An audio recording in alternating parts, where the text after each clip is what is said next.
मिट्ठू बाबू, बाप बनने की मुबारकबाद तो ले जाओ। नहीं। ब्लू लैंड जंगल में मिट्ठू सभी जानवर और पक्षियों का दुलारा था, क्योंकि वो कभी किसी को परेशानी में नहीं देख सकता था और हमेशा उनकी मदद के लिए तैयार रहता था। एक सुबह जब वो अपने पेड़ पर सो रहा था तो एक आवाज सुनकर उसकी आंख खुल गई। मिट्ठू भैया, मिट्ठू भैया, मेरी मदद करो। अरे ये किसकी आवाज है? मिट्ठू जागा तो उसने चिंकी कोयल को सामने पाया। उसके पंख में चोट लगी थी और उसके पास एक सेब था। अरे तुम्हारे पंख से तो खून निकल रहा है। हाँ, मैं मेरे बच्चों के लिए खाना लेकर जा रही थी, तभी मांझा मेरे पंखों में उलझ गया। अब मुझसे उड़ा नहीं जा रहा और मेरे बच्चे भूखे हैं। तुम ये खाना उन तक पहुंचा दोगे तो मेहरबानी होगी। अरे इसमें मेहरबानी की क्या बात है? मैं अभी इस सेब को तुम्हारे घर देकर आता हूँ। मिट्ठू ने सेब को अपनी चोंच में दबाया और उसको कोयल के बच्चों के पास छोड़कर आ गया।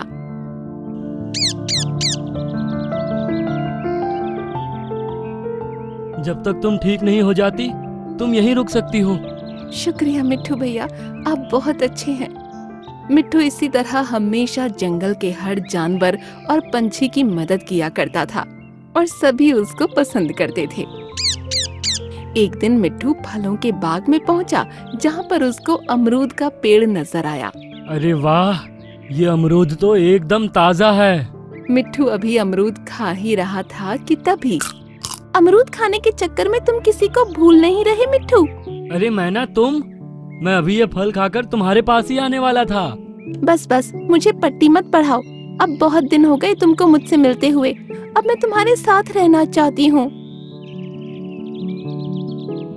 हाँ हाँ, क्यों नहीं, मैं भी यही चाहता हूँ। तो ठीक है, चलो ले चलो मुझे अपने घर। इन दोनों ने एक दूसरे को पति पत्नी मान लिया और मैना मिट्ठू के साथ उसकी डाल पर बने घोंसले में रहने लगी। एक सुबह दोनों बातें कर रहे थे, तभी एक बुलबुल वहाँ आ गई। मिट्ठू भैया, मिट्ठू भैया, जल्दी मेरे साथ चलो। क्या हुआ? क्या बात है? मेरे बच्चे की तबीयत बहुत खराब है। तुम जल्दी से मेरे साथ डॉक्टर खरगोश के यहाँ चलो।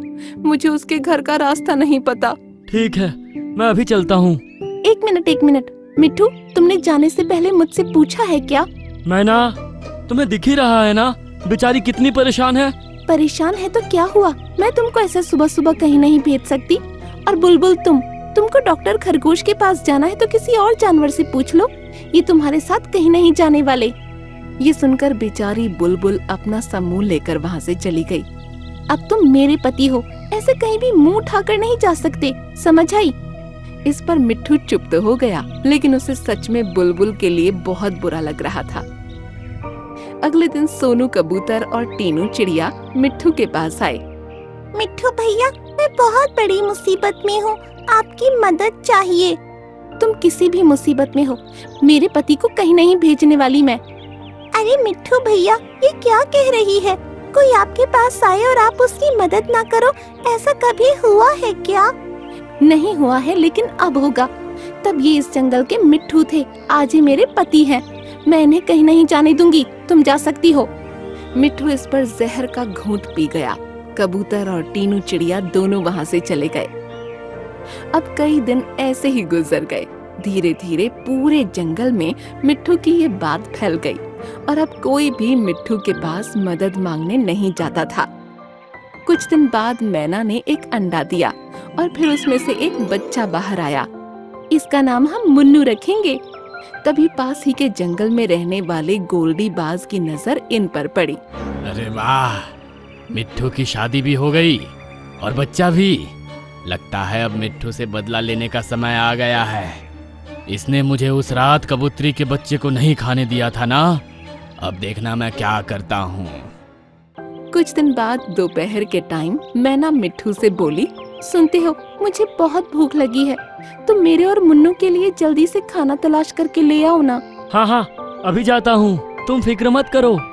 मिट्ठू अभी जंगल से थोड़ी दूरी पर ही आया था कि तभी गोल्डी बाज उसके सामने आ गया। मिट्ठू बाबू, बाप बनने की मुबारकबाद तो ले जाओ। नहीं। मिट्ठू तेज तेज उड़ने लगा, लेकिन बाज ने उसको पकड़ ही लिया और उसे अपनी चोंच और पंजों से अधमरा कर दिया। अब तुम उड़ तो सकते नहीं हो, चलकर ही तुमको जाना पड़ेगा, लेकिन मुझे नहीं लगता कि तुम अपनी बीवी और बच्चों को बचा पाओगे। ये कहकर बाज वहाँ से चला गया और फिर कुछ ही देर में मैना के घोंसले पर पहुंचा। मैना, आज तो तुम्हारे घर मेरी खुली पार्टी है। मुझे लगता है तुम्हारे इस बच्चे का टेस्ट तो बहुत ही अच्छा होगा। हे भगवान, ये बाज कहाँ से आ गया? दूर रहो मेरे बच्चे से, वरना अच्छा नहीं होगा। अच्छा, क्या कर लोगी तुम? इसको तुम्हारी आंखों के सामने मारूंगा। ये कहकर गोल्डी बाज मुन्नू की तरफ बढ़ा ही था कि अचानक सोनू कबूतर उसके सामने आ गया। दुष्ट बाज, दूर रहे इस बच्चे से। तू एक कबूतर मुझे रोकेगा? बाज ने अब कबूतर पर भी हमले कर दिए। कबूतर बेचारा काफी देर तक बाज के सामने खड़ा रहा, लेकिन आखिर में उसका बहुत बुरा हाल हो गया। दुष्ट बाज, चला जा यहाँ से। बाज अभी कुछ करता तभी कटफोड़वा वहाँ आ पहुँचा। दुष्टबाज, अब यहाँ से चला जा। ये बच्चा उस मिट्ठू का है जो हमेशा जंगल के जानवरों की मदद करता है। मैं तुझे इसके साथ कुछ भी गलत नहीं करने दूंगा। अब तू भी आजा, दिखा दे कितना दम है तुझ में। अब कटफोड़वा और बाज में भी लड़ाई शुरू हो गई। थोड़ी देर तक कटफोड़वे ने काफी हद तक बाज को जख्मी कर दिया। तूने मुझे चोटिल करके ठीक नहीं किया, अब देख। बाज ने अपनी पूरी ताकत से कटफोड़वे पर अपनी चोंच से हमला किया। अब ये नहीं बचेगा। अब बाज एक बार फिर से मुन्नू की तरफ बढ़ रहा था, तभी मोंटू बंदर वहां आ पहुंचा। उसके साथ जिराफ, भालू, लोमड़ी, बघीरा और रामू हाथी भी आ गए। अरे बाप रे, एक बच्चे को बचाने के लिए इतने सारे जानवर। जिस बाप का वो बच्चा है वो कभी भी हमारी मदद को मना नहीं करता था। अब वो नहीं है तो उसके परिवार की हिफाजत भला हम नहीं करेंगे तो कौन करेगा? अब मोंटू बंदर ने उसको पकड़कर नीचे जमीन पर फेंक दिया।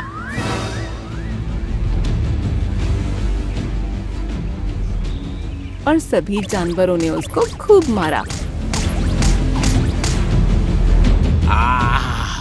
देख लूंगा तुम सबको। ये कहता हुआ बाज वहाँ से उड़ गया। मैना और मुन्नू, तुम लोग ठीक तो हो? हाँ भैया, हम दोनों ठीक हैं। आप सभी का बहुत बहुत शुक्रिया। तभी मिट्ठू भी वहाँ पर आ पहुँचा। मैना, हमारा मुन्नू कैसा है? वो दुष्टबाज इसको मारने के लिए यहीं आ रहा है। मैं अगर अकेली होती तो हमारा मुन्नू आज इस दुनिया में नहीं होता। वो तो भला हो आपके इन दोस्तों का जो हमारे मुन्नू की जान बचाने के लिए बाज तक से भिड़ गए। आप सभी से मैं मेरे बर्ताव के लिए माफी मांगती हूँ। आज से मैं कभी भी मिट्ठू को आपकी मदद करने से मना नहीं करूँगी। अब मुझे समझ आ गया कि किसी की मदद करने से हमारा कुछ नहीं बिगड़ता। हमें हमेशा अपने दोस्तों और अपने पड़ोसियों की मदद करते रहना चाहिए। ये सुनकर मिट्ठू और सभी जानवरों को अच्छा लगा। उस दिन से ही मैना ने कभी भी मिट्ठू को किसी की मदद करने से रोका नहीं, बल्कि वो खुद भी उसके साथ दूसरों की मदद करने के लिए हमेशा तैयार रहने लगी। पपीता चाचू, आप मेरे सबसे अच्छे दोस्त हो और मैं आपका एहसान कभी नहीं भूल पाऊंगा। आपकी वजह से आज मैं बोल पाया हूँ। बेटा मिट्ठू, ये सब केवल तुम्हारी मेहनत का फल है। बिना तुम्हारी मेहनत और लगन के ये मुमकिन नहीं था। शाबाश बेटा, तुमने कर दिखाया। ये कहानी है पक्षीपुर जंगलों की, जहाँ मिट्ठू नाम का तोता रहता था।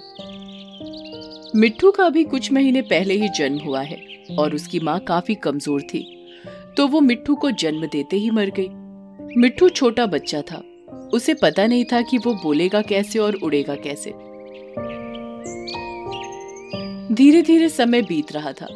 मिट्ठू औरों को देख देख कर उड़ना सीख गया, लेकिन मिट्ठू को कभी बोलना आया ही नहीं, या ये मानो वो बेचारा गूंगा ही था। मिट्ठू भी औरों की तरह सोचता था, मैं कब दूसरों की तरह बोलना शुरू करूंगा? क्या मैं ऐसा ही रहूंगा?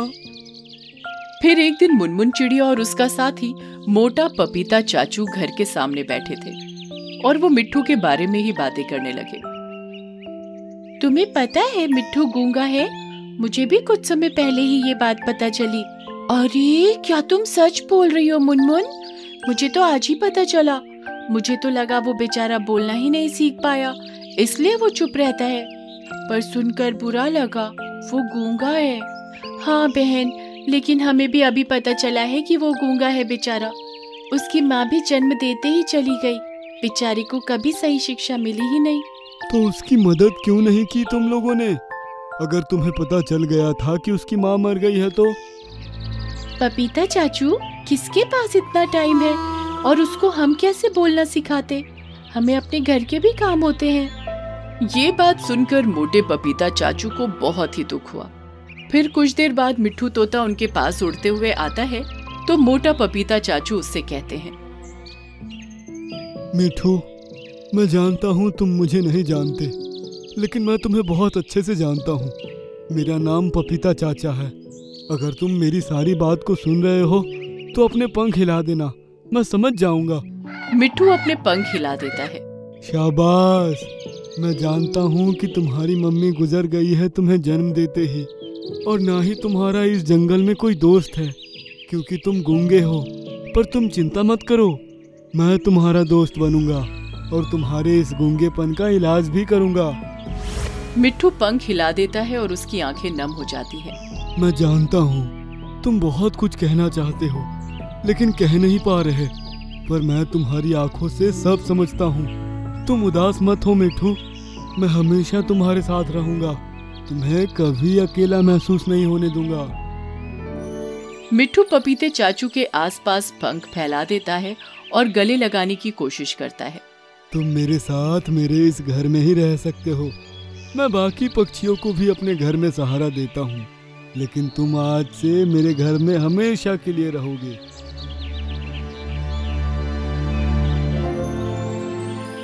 अगली सुबह दोनों उठते हैं तो पपीते चाचू मुनमुन चिड़िया को कहते हैं कि वो जंगल के सबसे अच्छे डॉक्टर को ढूंढे ताकि मिट्ठू तोते का इलाज हो सके। मिट्ठू, चलो, मैंने तुम्हारे लिए सबसे अच्छे डॉक्टर को ढूंढा है। हम तुम्हारा इलाज उसी से करवाएंगे और फिर तुम बोलने लगोगे। और मिट्ठू तोता मुनमुन चिड़िया के साथ चल पड़ता है और डॉक्टर के पास जाकर मुनमुन चिड़िया सारा कुछ बताती है। डॉक्टर, ये मेरा दोस्त 5 महीने का हो गया है, लेकिन ये बोल नहीं पाता। आप इसकी आवाज वापस ला दीजिए। कोई भी कैसा भी इलाज हो, हम उसके लिए तैयार हैं। बस इसकी आवाज वापस आनी चाहिए। आप चिंता मत करिए, इसके लिए तो छोटा सा ही इलाज है। मैं इसका ऑपरेशन कर दूंगा और आपको इसे मुंह की थोड़ी सी एक्सरसाइज करवानी है। आप इसका इलाज कर दीजिए, बाकी सब एक्सरसाइज मैं इसे करा दूंगी। आप जो बोलोगे हम वैसा ही करेंगे। हाँ, मैं कुछ दवाइयाँ लिख कर दे रहा हूँ और एक्सरसाइज बता रहा हूँ। आप इन्हें वो करवा लीजिएगा और इन्हें 2 दिन बाद फिर ले आइएगा और उस दिन हम इनका ऑपरेशन कर देंगे। फिर वो दोनों पपीता चाचू के पास पहुँच जाते हैं। मोटा पपीता चाचू सब दवाइयाँ मिट्ठू को समय पर देते हैं और अगले 2 दिन तक वैसे ही करता है जैसा डॉक्टर ने उन्हें बताया था। 2 दिन बाद मुनमुन चिड़िया मिट्ठू को फिर से डॉक्टर के पास ले जाती है। बहुत अच्छे, आपने सभी दवाइयाँ समय से दी है, इसलिए मिट्ठू तोता बहुत जल्दी रिकवरी कर रहा है। हाँ डॉक्टर, एक भी दिन दवाइयों में गलती नहीं हुई। हमने वैसा ही किया जैसा आपने कहा। डॉक्टर मिट्ठू को ऑपरेशन कर देते हैं और मिट्ठू की आवाज वापस आ जाती है और पपीता चाचू ये देखकर बहुत ही खुश होते हैं। मिट्ठू की खुशी का तो ठिकाना ही नहीं था। मिट्ठू ने सबसे पहले एक ही शब्द बोला, पपीता चाचू, आप मेरे सबसे अच्छे दोस्त हो और मैं आपका एहसान कभी नहीं भूल पाऊंगा। आपकी वजह से आज मैं बोल पाया हूँ। बेटा मिट्ठू, ये सब केवल तुम्हारी मेहनत का फल है। बिना तुम्हारी मेहनत और लगन के ये मुमकिन नहीं था। शाबाश बेटा, तुमने कर दिखाया। हाँ, पर पपीता चाचू, इसमें जितनी मेरी मेहनत है आपकी भी उतनी ही मेहनत है, वरना आजकल कौन दूसरों की इतनी मदद करता है जितनी आपने की। आप सच में इस जंगल के हीरो हो। मोटे पपीता चाचू की आंखें नम हो जाती हैं और वो एक दूसरे को गले लगा लेते हैं और फिर वो दोनों साथ रहते हैं। इस कहानी से सीख मिलती है कि दोस्ती कभी भी रूप, रंग या धन से नहीं होती।